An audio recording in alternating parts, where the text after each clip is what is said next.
दोस्तों, आज आपके लिए प्रेमचंद की प्रसिद्ध कहानी ठाकुर का कुआं। जोखू ने लोटा मुंह से लगाया तो पानी में सख्त बदबू आई। गंगी से बोला, यह कैसा पानी है, मारे बास के पिया नहीं जाता, गला सूखा जा रहा है और तू सड़ा पानी पिलाए देती है। कल वह पानी लाई तो उसमें बदबू बिल्कुल नहीं थी, आज पानी में बदबू कैसी। लोटा नाक से लगाया तो सचमुच में बदबू थी। जरूर कोई जानवर कुएं में गिरकर मर गया होगा। जोखू कई दिन से बीमार है।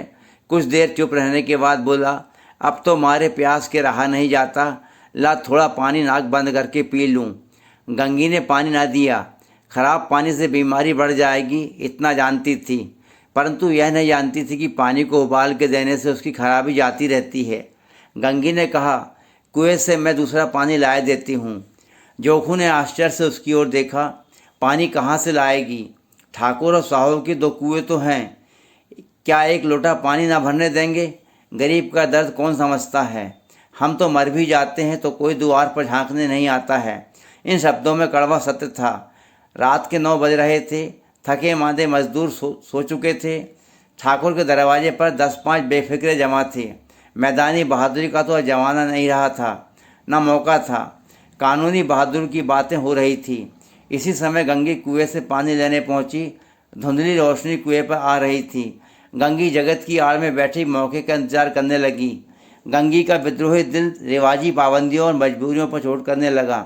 हम क्यों नीच हैं और ये लोग क्यों ऊंच हैं? इसलिए कि ये लोग गले में तागा डाल लेते हैं। यहाँ तो जितने हैं एक से एक छठे हैं। चोरी ये करें, जाल फरेब ये करें, झूठे मुकदमे ये करें। किस बात में हमसे ऊंचे हैं? हम गली गली चिल्लाते नहीं कि हम ऊंचे हैं, हम ऊंचे हैं। कभी गांव में आ जाती हूँ तो रस भरी आंखों से देखने लगते हैं। कुएं पर किसी के आने की आहट हुई। गंगा की छाती धक धक करने लगी, कहीं देख लें तो गजब हो जाए। उसने घड़ा और रस्सी उठा ली और झुककर चलती हुई वृक्ष के साए में जाकर छिप गई, खड़ी हो गई। कुएं पर कुछ स्त्रियां पानी भरने आई थी। इनमें आपस में बातें हो रही थी। खाना खाने चले और हुक्म की ताज़ा पानी भर लाओ। हम लोगों को आराम से बैठे देखकर जैसे मर्दों को जलन होती है। हाँ, यह तो ना हुआ कि कलसिया उठाकर भर लाते, बस हुक्म चला दिया कि ताज़ा पानी लाओ। इतना काम किसी दूसरे घर कर देती तो इससे कहीं अधिक आराम में रहती। ऊपर से वह एहसान मानता, यहाँ काम करते करते मर जाओ। दोनों पानी भरकर चली गई तो गंगी वृक्ष की छाया से निकली और कुएं की जगत के पास आई। बेफिक्रे चले गए थे। ठाकुर भी दरवाज़ा बंद कर अंदर आंगन में सोने जा रहे थे। गंगी ने क्षणिक सुख की सांस ली। किसी तरह मैदान तो साफ हुआ।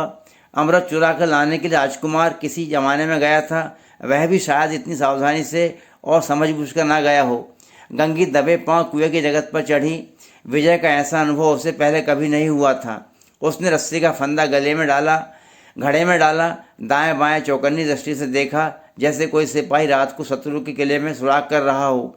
अगर इस समय वह पकड़ ली गई तो फिर उसके लिए माफ़ी या रियायत की सत्ती भर भी उम्मीद नहीं थी।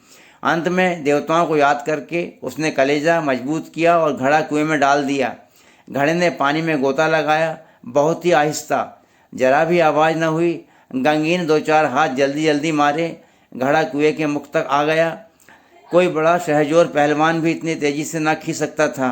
गंगी झुकी कि घड़े को पकड़कर जगत पर रखे। एकाएक ठाकुर साहब का दरवाज़ा खुल गया। शेर का मुंह इससे भयानक ना रहा होगा। गंगी के हाथ से रस्सी छूट गई। रस्सी के साथ घड़ा धड़ाम से पानी में गिरा और कई क्षण तक पानी में हिचकोरे लेता रहा। हिलकारे की उसकी आवाज़ आती रही। ठाकुर कौन है पुकारते हुए कुएं की तरफ आ रहे थे और गंगी जगत से कूदकर भागी चली जा रही थी। घर पहुंचकर देखा, जोखू लोटा मुंह से लगाए वह मैला गंदा पानी पी रहा है। दोस्तों, प्रेमचंद की लिखी हुई यह कहानी ठाकुर का कुआं आपको पसंद आई होगी। कहानी बहुत ही महत्वपूर्ण है, बहुत विशेष है। इसे लाइक करिए, चैनल को सब्सक्राइब करिए, आपके कमेंट मुझे कमेंट बॉक्स में दीजिए और इस वीडियो को ज़रूर शेयर कीजिए। अगले वीडियो में फिर मिलता हूँ। धन्यवाद।